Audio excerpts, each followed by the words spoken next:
They read my affidavit. They saw what happened. And I think it's a sad shame that nothing has happened to Becky Hill.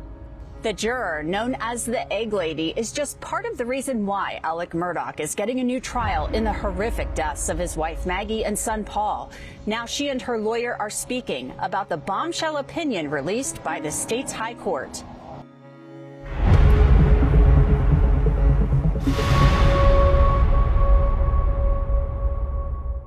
I'm Angenette Levy, and this is Crime Fix, coming to you from Columbia, South Carolina.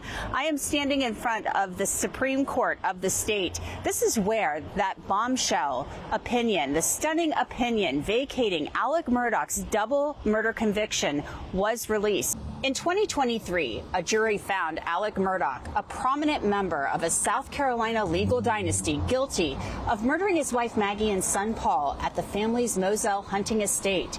But serious questions arose after the trial about Clerk of Court Becky Hill's conduct during the trial, specifically when it came to jurors.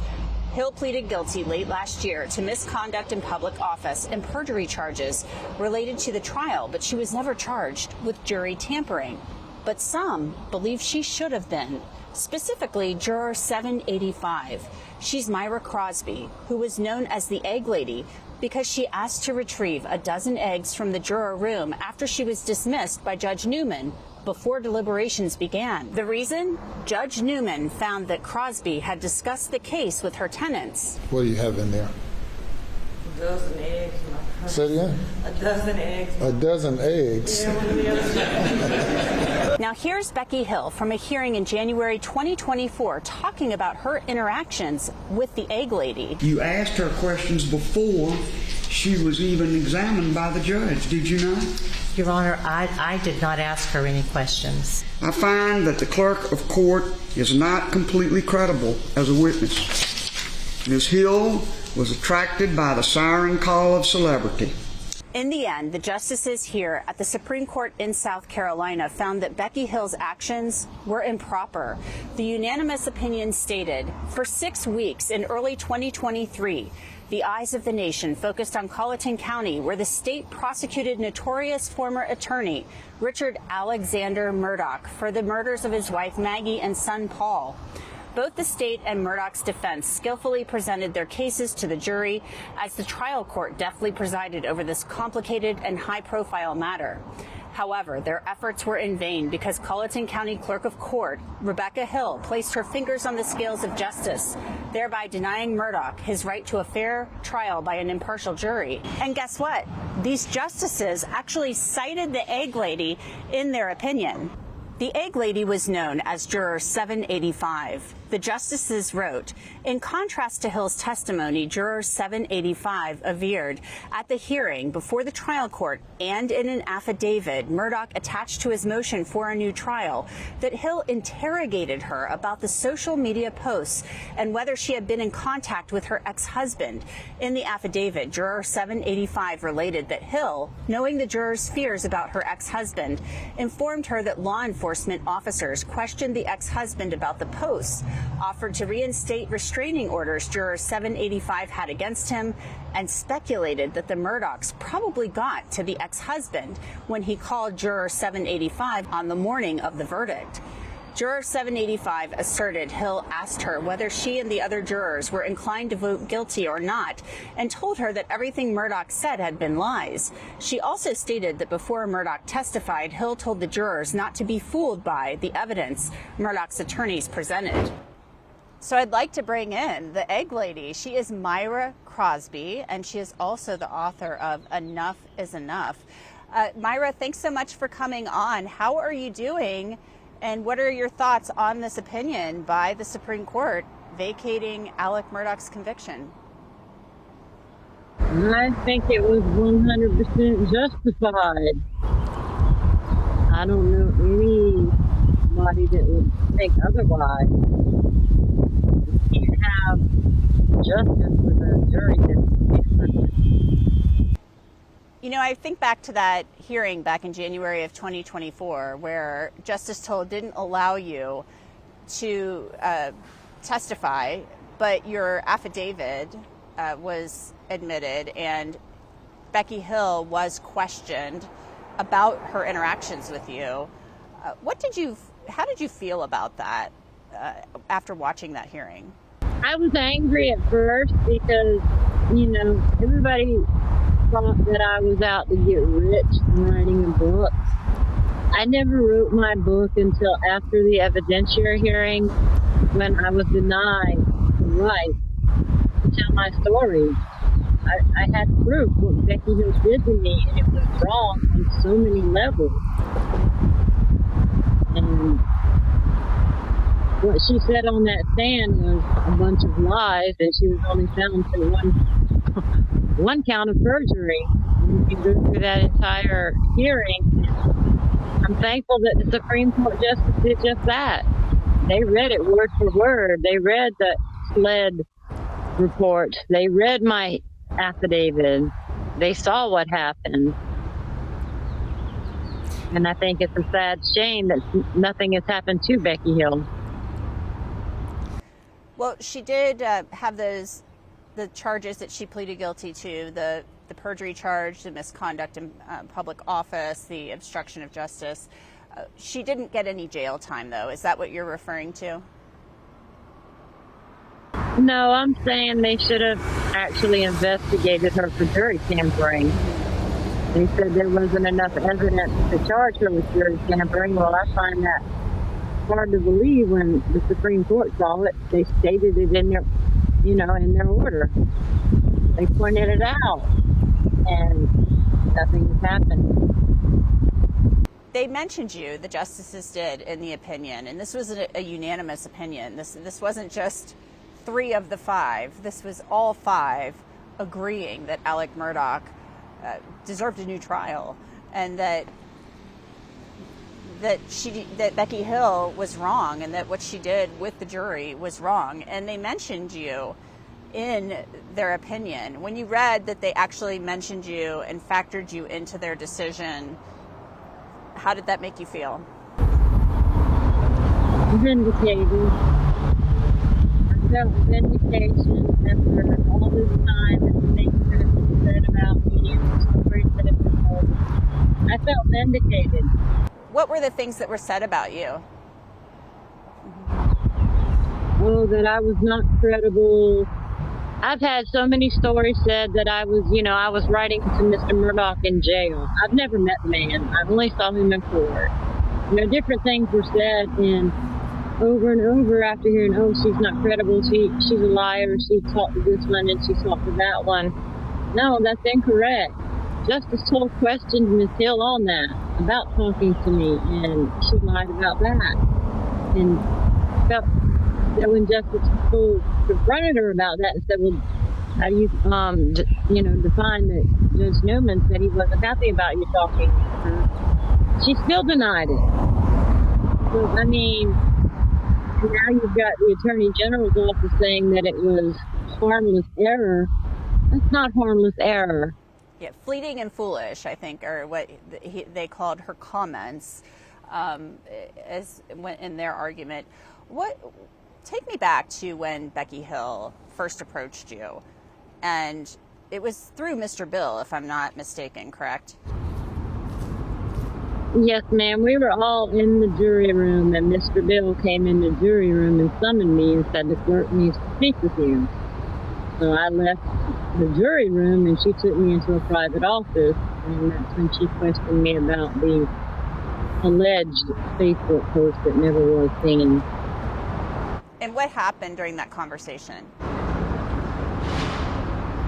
I asked her to see it, and she couldn't find it. She asked me if I had conversations with my ex-husband, had I been drinking with my ex-husband, and did I offer an opinion on the trial. And I told her I hadn't seen my ex-husband in over 10 years. She used her phone to look up my Facebook page. I logged in through her phone, and she said, well, let me see a picture of your ex-husband. And I told her, I said, I can't show you on my page because I have him blocked. And I told her that I had restraining orders against him, and I was pretty shaken up. And she asked me, well, have you made up your mind about Alex?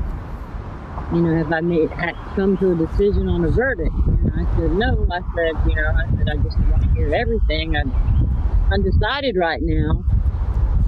And I thought that was the end of it, and it wasn't. That afternoon, I was pretty freaked out. When we went back into the courtroom, I was in, the audience. My ex wasn't out there, and we went on a break that afternoon. I went downstairs because I'm a smoker, and I went with the smokers, and I was visibly upset. And I asked one of the officers to call Becky down to where we were at, and she came down and she reassured me that Sled and I don't know if it was Colleton County, they all went out there and talked to my ex-husband, and supposedly he was drunk and said he had removed the post. And she said she had went through the entire, I guess they had some kind of list that when people came to the courtroom, they checked him in when they came in, and she assured me that his name was not on it. What was it like when you were summoned back into Judge Newman's chambers and then he questioned you?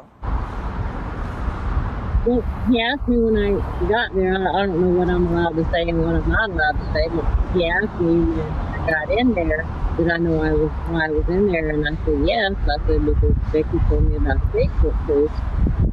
And he asked me, had I talked to my ex-husband? And I told him no. And I explained to him that we had a really messy divorce, and I had to explain it. And that was basically the sum of it. And he removed you.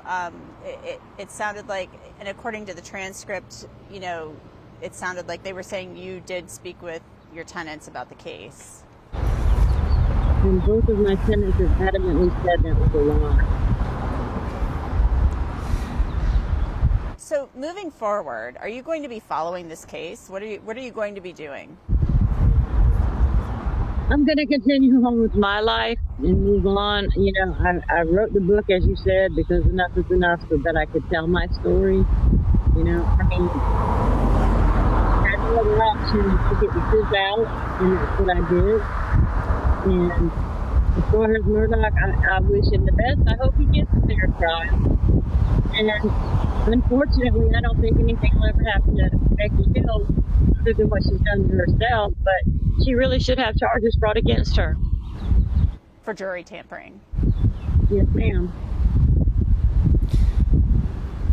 Do you think Alex Murdaugh, do you think that he's factually innocent? Or to this day, do you believe that, do you have an opinion? You sat through the trial for 6 weeks. You didn't get to deliberate. Do you believe he's factually innocent? Do you believe the state proved its case? I don't have an opinion as to his guilt or innocent. I still have questions that have not been answered to this day. What are those questions? My question one would be, why weren't there any murder weapons? Why did Sled lie about the guns? If you have enough to try somebody for murder, and you say that you have these things, why would you say you have them if you don't have them? There's too much questionability. The timeline didn't add for me, and I had questions about that. Questions that might have been answered had I been in the jury room. But it was valid questions, and, I wanted to hear everything before I even started to deliberate, which I think is what a juror's supposed to do. So, Myra, you are pushing for Becky Hill to be actually prosecuted for jury tampering in light of this opinion by the Supreme Court justices. I believe she should. Well, Myra Crosby, thank you so much. I appreciate your time. Thank you. Now I'd like to bring in Joe McCulloch. He is the attorney for Myra Crosby, also represents Juror Z, and is a former law partner and longtime friend of Alex Murdaugh's attorney, Dick Harpootlian. So, Joe, thanks so much for coming out here to the Supreme Court with us. Your reaction, first of all, to the case being sent back, remanded for a new trial? Not a surprise. Based on, and I've been in this case since before the murder trial, and knowing what I knew going into the trial, watching the trial, and then watching the Supreme Court arguments, this opinion was inevitable. It's an anticlimactic result, but an interesting opinion. An interesting opinion because it took Becky Hill to task. It said she put her hands or fingers on the scales of justice, and that was something I think all of us saw at that hearing in January of 2024. You know, the opinion is one of the politest reversals I've read in 49 years. Nobody really takes a hit except the clerk of court. What I found interesting is that the opinion really oozes with disdain about the clerk of court's misconduct. In fact, if you'll bear with me, one of the footnotes says, as her book title suggests, it turns out Hill was quite busy behind the doors of justice, thwarting the integrity of the justice system she was sworn to uphold. So, I mean, the Supreme Court minced no words in criticizing her. And this new trial, this reversal, is based entirely on her misconduct. And it does, in 7 pages, deal with the financial issues and what some would say was an error by the judge. Others would say overreaching by the prosecution, offering too much evidence that they knew or should have known was beyond the pale and would lead to prejudice and maybe a new opinion. But without the jury tampering, I'm not certain that 404B issues would have been enough to get a new trial. We heard from Myra earlier, but how is Juror Z, Mandy, doing? Well, Mandy is relieved. She's stressed. She doesn't like this attention. And in fact, my role as their lawyers, Myra Crosby's lawyer and Mandy's lawyer, began with their request to have me intercede and get the press not to talk with them. At some point, I think they're feeling that because of Ms. Hill's conduct, they felt they should talk to me about that information should come out, and they were very courageous in that, because they felt then and feel now that they're vindicated, even more so, that he did not receive a fair trial. What does trial 2 look like in your view? Because this is going to be a very different trial, since the financial crimes evidence, it will be allowed, but not as much of it. Well, as a prosecutor and as a defense lawyer for most of my career, I've retried lots of cases, and they're difficult in one sense because you feel like it's refried beans, but they're a challenge in a different sense because you've got a script. You know what the other side did in the first trial. You make adjustments, you use different witnesses, you use different approaches, and there are a couple of significant things I think that we'll see changes about. Mainly, I think the state will adopt a different motive. They're not going to have the advantage of a week and a half of financial evidence because the Supreme Court says the next judge will not allow that. They can have a little bit of that, but not enough to make out that motive in the meaningful way they tried to do or successfully did in the first trial by prejudicing him. So I think we'll see a different motive, perhaps, as I suggested at one point, temporary insanity, which we also call family annihilation. It's Googleable, not something that you see a lot. In fact, Creighton Waters used that in his closing. The other adjustment, I think, is the cast of witnesses. Cousin Eddie, the famous Cousin Eddie, may very well in this trial emerge as a state's witness. There was a lot of conversation and anticipation in the first trial whether he would testify. The state made the decision not to call him. We'll see what they do this time. And Cousin Eddie, it seems like his case is still pending. It hasn't been resolved. So is the state just kind of keeping him on ice, in your view? Cousin Eddie is, you can call it on ice, or they're sitting on him like a hen sits on an egg, fully, in my opinion, anticipating the very real possibility of a new trial, and they want to keep their options open. South Carolina Supreme Court really wants cases to move. They don't want cases growing old, and so I think, I'm sure that Eddie and his lawyers would like to see his cases resolved, but the prosecution has not seen fit to do that because I think they wanted to reserve him for use. What do you think about a change of venue? Will the defense go for a change of venue in this case? Well, I mean, my good friend Mark Tinsley believes that it should be left in Colleton. I'm not certain that the defense is going to agree with that. I think that they're concerned that that's a very small county where so much about this case played out through this first 6-week trial. It may create an insurmountable difficulty in selecting a jury that can be unbiased, objective, blank slates. It's going to be a challenge. It's a small county with a limited number of people. I guess you just call everybody that lives in Colleton County and hope for the best. When does this trial happen in your view? Well, now that's an interesting question. The Attorney General announced yesterday that he intends to see this case retried very soon. And that raises 2 points. One, he posited that the need for a retrial was for the victims. I'm not certain the victims in this case, the Murdaugh family and and Maggie's family, would be in favor of a new trial. I'm not sure on that. But secondarily, the Attorney General, Mr. Wilson, is in the midst of an election campaign for governor. So is he going to take 4 weeks out of a campaign between now and the election in November and sit at the council table and direct traffic as he appeared to do in the first trial? That's a big ask. So I don't know. My guess is 27, but I could be wrong. Could be wrong. Could be right. Could be right, but I think that both sides are preparing for war before November and ready for it.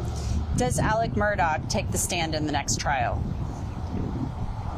Well, I know what I know from conversations that not everybody on the defense side was in agreement with that decision, and that was ultimately his decision. Because the case is going to be tried very differently, I think there'll be a whole different conversation. And my prediction, is that he won't testify. And I think we could tell from the body language the last go around from your good friend Dick Harpootli and Jim Griffin. I think we could tell from the way both of them acted that they weren't pleased with that decision. Well, I've talked with them, and I wouldn't talk about that conversation, but I think that they have said publicly that that decision was Mr. Murdaugh's, that he's a skilled trial lawyer, and that he felt that he could be persuasive to a jury. Whether he was wrong, perhaps, given what we now know going on behind the backstage with the clerk coaching of the jury, as now the Supreme Court acknowledges, might not have mattered how persuasive he was. You will see in round 2. We will. Joe McCulloch, thank you so much. Thank you, all right. And that's it for this episode of Crime Fix. I'm Angenette Levy, coming to you from the Supreme Court in South Carolina. I will see you back here next time.